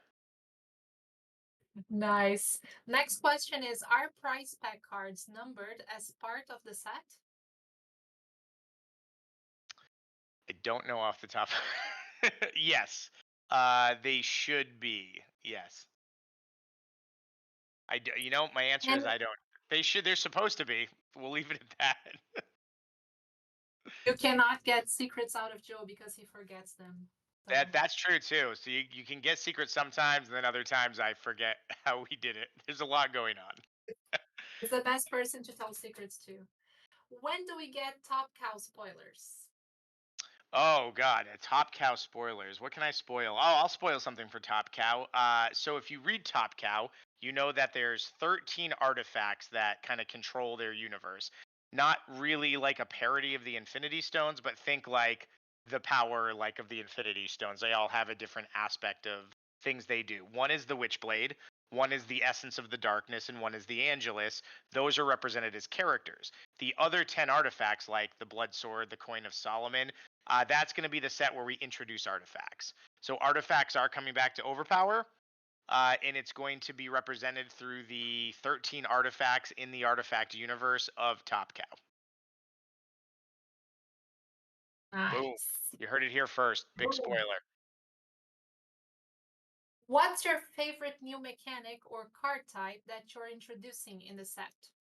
That is an easy one. My favorite card, and this is how you get secrets out of me. Adam Eve is a 22.8 energy character. She's got a lot of things that affect energy. So, for example, she has a 6 energy attack. If it hits, they have to discard 2 cards placed to the character in hand, but they have to have an energy icon. She's got other things that she has a card like Morphs, 1 per deck that can copy any, believe it's special card on the table. It might be any card, but it has to have an energy icon. So for a 22 pointer, she comes off as a little limited, but she has my favorite 1 per deck, which reads, for remainder of game, Adam Eve, any card that Adam Eve plays, non-numerical, any non-numerical card that's played by Adam Eve's team, she may change which power type it's listing for each instance of it separately. So, for example, if you have Beast card, avoid a fighting attack. If that card is in play, she can simply say it's avoid whatever type you want. If you have a card like for Victory Harbin that says opponent must discard all cards with an intellect icon, or her avoid that avoids a card, a teammate's card with an intellect icon, she can change that to whichever type she wants. And for a character like Victory Harbin, which is a great example, her card reads teammate may avoid 1 card with an intelligence icon. She may search her power pack for a power card level 1 through 4 in intellect and put it in her hand. She could change that to say avoid an attack with a combat icon, but she may want to fish out an energy power card level 1 through 4. She can change each instance of them. It only works with non-numerical cards, but then all of her cards start affecting any power type, and I'm really excited to see what that opens up in Legacy. Immediately think of cards like Absorb Sound, um, where you can make them discard a card, and you can pick a different color for what you discard. I think that's she's gonna be. She wasn't a character that got a ton of playtest, and I think when people figure out how to leverage her, that card's gonna be very impactful in the meta. That's my favorite card for the set. Very cool. Now we have a very good question. Are the invincible cards based on the show or the comic? They're technically they're based on the comic, but the show is so close to the comic. I honestly think they're basically based on both. I mean, there's not very much in the show that's different than the comic. It's just in a different order. And there's occasional things like, like Amanda, for example, Mark's girlfriend early on. It will be the comic book version of that character. And you'll notice Shrinking Ray isn't in this set. Shrinking Ray in the comics is a male character. He's represented in one of the any character cards, but we didn't end up using her as a or him as a playable character. But most likely in Skybound 2 we will, and it will be the male version. So it is technically the comic book version, but I don't think you're going to notice much of a difference. I mean, most of the iconic moments are directly from the books. So. I see that a lot of people are commenting on not having some famous characters from The Walking Dead in the set. So that explains it as well. Oh Will yes, we absolutely. return? So that's to add on to that. You'll even notice fan favorites from the book. So, in the show, Andrea and Carol's characters, their roles are sort of different. Where Carol becomes like a real fan favorite, big badass, such an amazing actress that plays her. In the comics, she dies earlier on at the prison, and Andrea, who dies in the 3rd season of the show, she goes on to become Rick's sniper. She's like an extremely uncanny shot with a rifle, and plays an unbelievably huge role throughout the comics. Andrea is a playable character in the game. But Carol and unfortunately Daryl will not be in the game because they're just from the TV show. Nice. Now the next one is, will we return to the Zeus time traveler lore? Absolutely. Yes. I really can't wait to do that. And to be honest, we're already toying around with how we're going to do it. We have a great partnership with Edgar Rice Burroughs. We definitely want to keep working with them. We've toyed around with other related licenses we could get to plug in. Obviously, this is all just pie in the sky what we'd like, but I'd love to incorporate like Conan into the next World Legends set and do a little bit with him and maybe pick up another pulpish license. But yeah, I mean, if I have my way, I'd love to the comic out that we wanted to do to lead into the next set, and then maybe the comic follows up the new sets. But yes, we're going to continue with that story and actually flesh it out more for the people who followed the lore of why all those crazy characters were together, and we're going to go more into some of the villains from the Edgar Rice Burroughs books and the pulp characters. So absolutely. There's a new comic. I can't believe I'm spacing on this. There's a new comic I've been checking out. That's uh, a Wizard of Oz comic book, and it's like a little bit of a I don't want to say a darker version, but it's very based on the books, the old Balm books, and it tells the story after the initial Wizard of Oz movie, and the art's amazing. And there's a part of me that wants to maybe approach them and see if, since we had the Wicked Witch, if we could flesh out more of the other characters from that book, but use that version of them. That's very cool. So anyway, the short answer is absolutely. The time travelers kind of living rent free in my head, and I really want to do more pulp characters and tell more stories. If for nothing else, then one of the designs that we cut early on was Medusa, and she had all these ways to make people not able to attack, and it was awesome. We had a really cool, crazy design where she was turning people to stone left and right. We really don't like short answers here, so that's all good. Good. Can you explain the charging mechanic for Rex Explode? Absolutely. How hard is it to go to this little camera over here again? I'll throw Rex over there. So Rex is a 17-point character, 7532. So the charge mechanic reads, um, anytime placed energy power cards level 1 through 4 are considered charged power cards and are +1 to attack. So one thing we can do is show you the one card that comes in the starter deck to give you an example. So I place a 4 energy power card. It's immediately charged. When I attack with it, it's +1 to attack. But you'll start to see have other cards that'll start to interact with this. So this is a card called I Need This. And I Need This reads, for remainder of game, Rex may have an unlimited number of charged power cards placed if he has no other power cards placed. When a charged power card attack is successful, target must discard one card of opponent's choice. Card may be placed or in hand. So that ends up making his charged power cards able to explode better. That's another one of these more impactful remainder of game cards we're trying.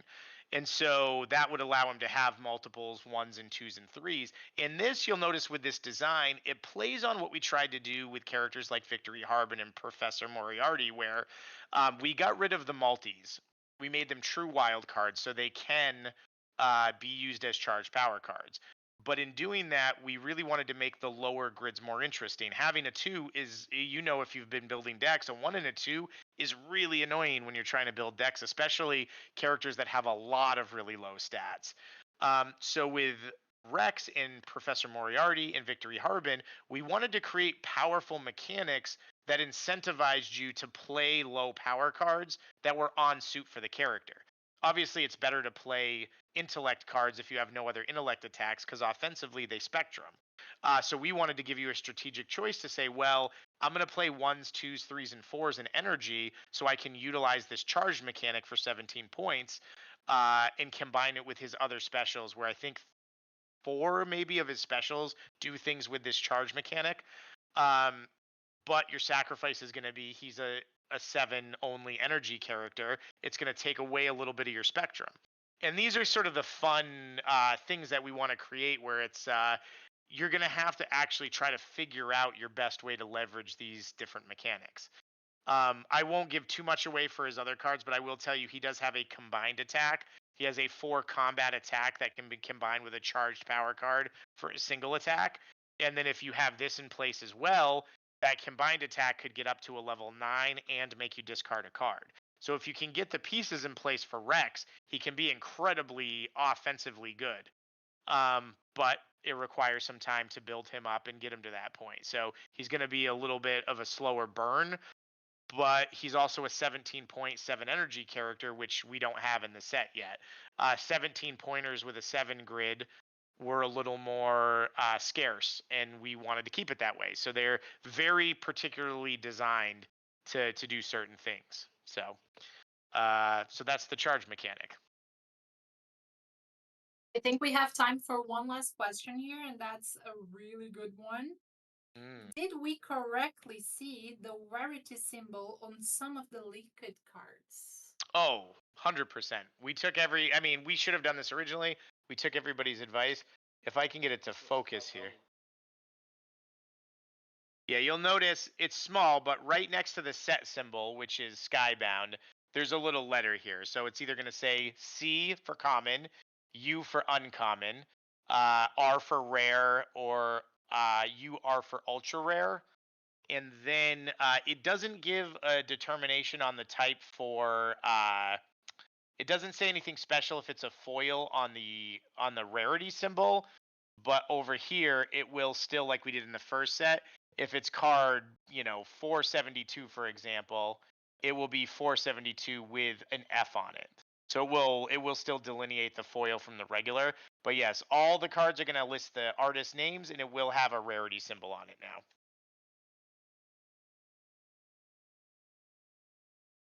It's not even 9 yet, Letty. We got time for one more. What else we got?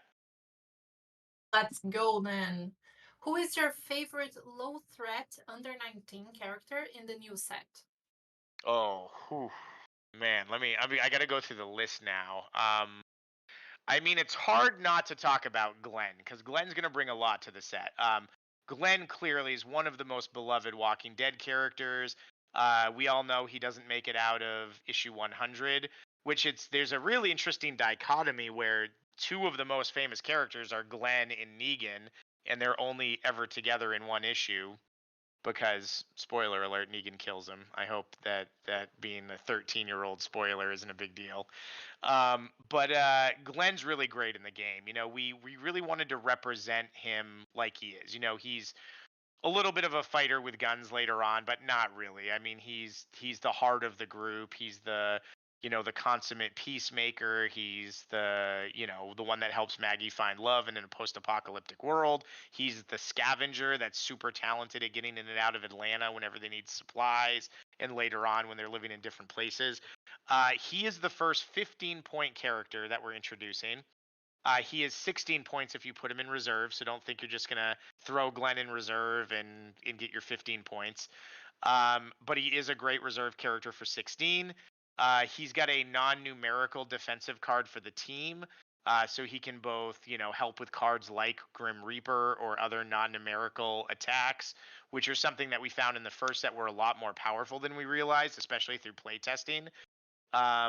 He's got abilities to go kind of fetch basic universes and equipment, and he's going to be a max 5 grid, but he can use any of the basic universes and just add him with any power cards he wants.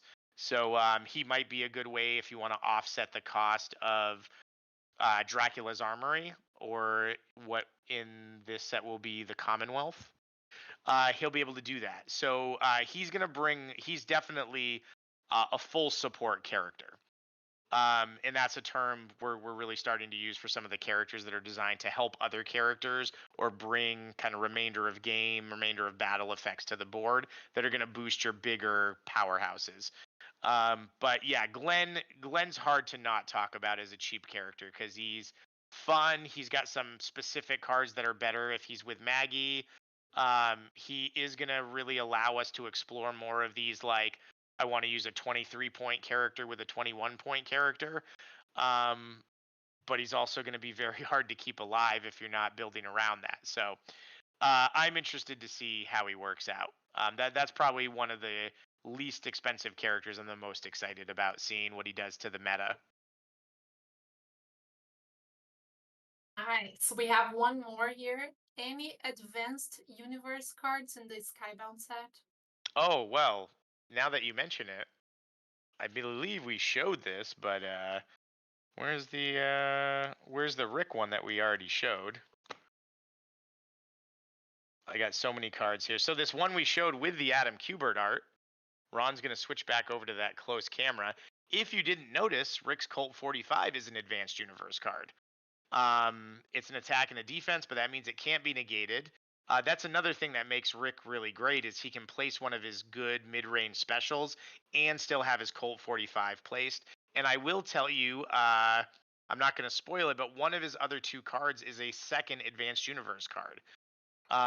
There isn't quite as many in this set as there are going to be in Top Cow.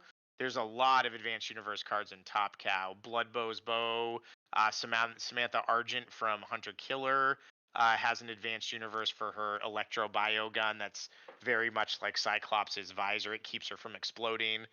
Yeah, so there are some, but it's something we also still want to use sparingly. We want it, it's so distinctive on Raw in the first set. It's partially what makes Raw so interesting and such a unique character. We don't just want to give 50% of the people advanced universe cards. With Rick, we wanted him to be able to represent his Colt 45 at all times without also not being able to place a card that represented his mental strategy or his abilities. His other advanced universe card is very cool. I'm not going to spoil it because our champion or character spotlights are going to be coming out soon, and Rick's going to be the first one. So I want people to get really excited for the first time they watch that. But the answer is yes. We're still continuing with advanced universe cards, and as you'll see with Negan, I will show off one last Negan card since you asked. Negan's got a really cool card that I like a lot. Again, trying to really represent the characters, Negan likes to take half your stuff, except he doesn't usually say stuff, but we will on the card. Negan's half your stuff card reads, Negan may steal up to 2 placed universe cards excluding Teamworks. Place the stolen cards to Negan or teammates. Stolen cards do not use up universe card placing slots, and team may play ignoring to use requirements. That is all of the to use requirements. That makes Negan a huge pain in the butt for Rick. He can steal Rick's Colt 45. He can steal any of the basic universe cards Glenn's scavenging. He can steal advanced universe cards. If Negan goes up against Ra, he can steal 2 of his staff pieces and play them himself. If you steal a training card, you ignore all requirements. That training card can be played with an 8 now because 5 or less is the to use requirement. So you can actually throw a 12 attack. So Negan is got a couple of cards that make him real annoying to deal with. Especially, we haven't spoiled it yet. One second. Especially if we pair him with the Saviors. Obviously, they've got some synergies that make Negan even more of a threat. So that's a really fun card I'm excited about for the game. And yeah, we'll absolutely be including more Advanced Universe cards. I'm going to say one more. Do we got one last one, Letty? One more? I'm Yes, we having fun. do.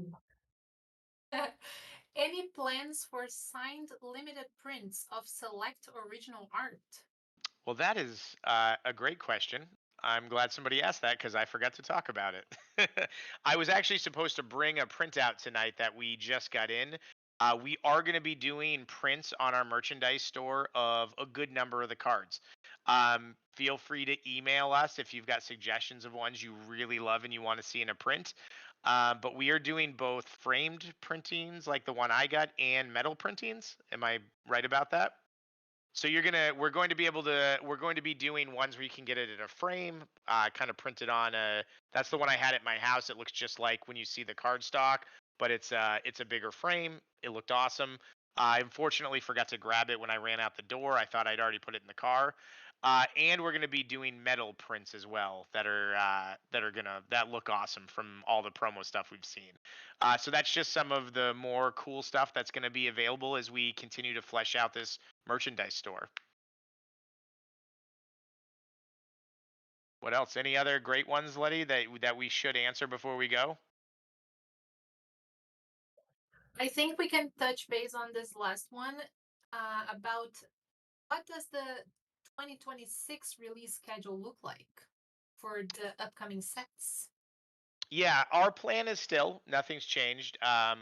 We're still looking to hopefully drop the Skybound set early to mid February.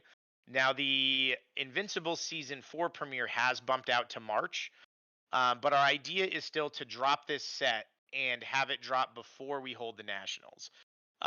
We do want the Nationals to be a competitive environment with all the new cards. So everyone's showing up with crazy stuff. They haven't had a ton of time to really figure out the best meta yet. Uh, Honestly, just because we think that's fun. And that's we want to see everybody's craziest sets now that they're going to have 36 new characters to mix in. Our intention is still to release 3 sets. So that would be Skybound at the beginning of the year. Sometime around the June, early to late June, beginning of the summer, we would try to drop Top Cow.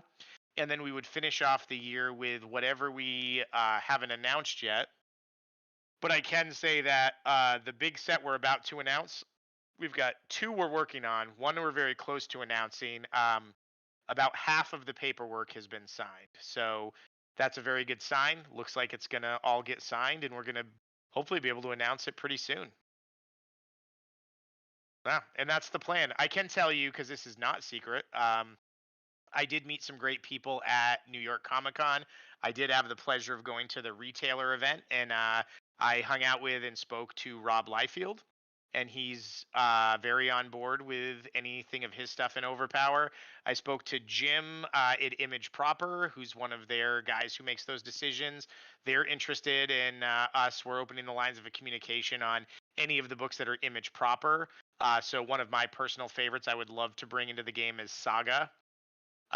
So those are ones that are on the table, but those aren't the ones we've been working on the longest. But those are just a few fun little breadcrumbs. We haven't started the talks at all yet, so all of that is completely preliminary. But Rob was that's the first time I got to meet him, and I have to say, what he was actually such a funny, like pleasant guy to hang around with. He was speaking to a crowd of retailers on behalf of Image, and he gave a 25-minute talk on Youngblood 1 coming out, which the entire 25 minutes he just talked about feet and drawing feet and how many feet were in the book. And it was actually just hilarious. It was so like just calling it out and on the nose. I was really impressed. He was a really funny dude. Yeah, so that's I think that's a great place to end it, everybody. You got a little more about the merchandise store. You got a few more secrets out of me, and that's the state of where we are right now. You're going to start seeing a lot more ads coming out, a lot more promotional material.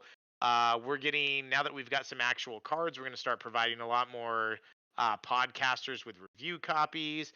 Yeah, it's just we're starting to ramp up into the marketing of the next set. As always, we'll ask you if you guys see anything Overpower, please click that share button. The more you share, the more the algorithm's going to show it to more gamers. The more gamers and retailers that see it, the more the game's going to pick up. So anytime you see something cool from us from the Overpower card game, please give it a like, give it a share, follow us if you haven't already. Check out our Discord, very active. Our socials are active. People play online all the time, and reach out to us. We always listen to our fans. So if there's something you want to see or a suggestion you have, like socks, for example, on the merchandise store, we love great ideas. If it's good and it's realistic for us to do, we want you guys to be able to consume Overpower in whatever way you want to. So, yeah, that is our town hall. Just over 2 hours. Thank you for anyone that stuck with it. Not everybody wants to listen to me talk for 2 hours straight, so I really appreciate who's been here with me. And I'm so excited to bring you guys this set. It's gonna open up the meta in Legacy and in Modern. And I think you just are guys are really going to have such a fun time with what we've done with this set. It really brings some great mechanics to the table. And with that, I'll see you guys later. Overpower fanatics.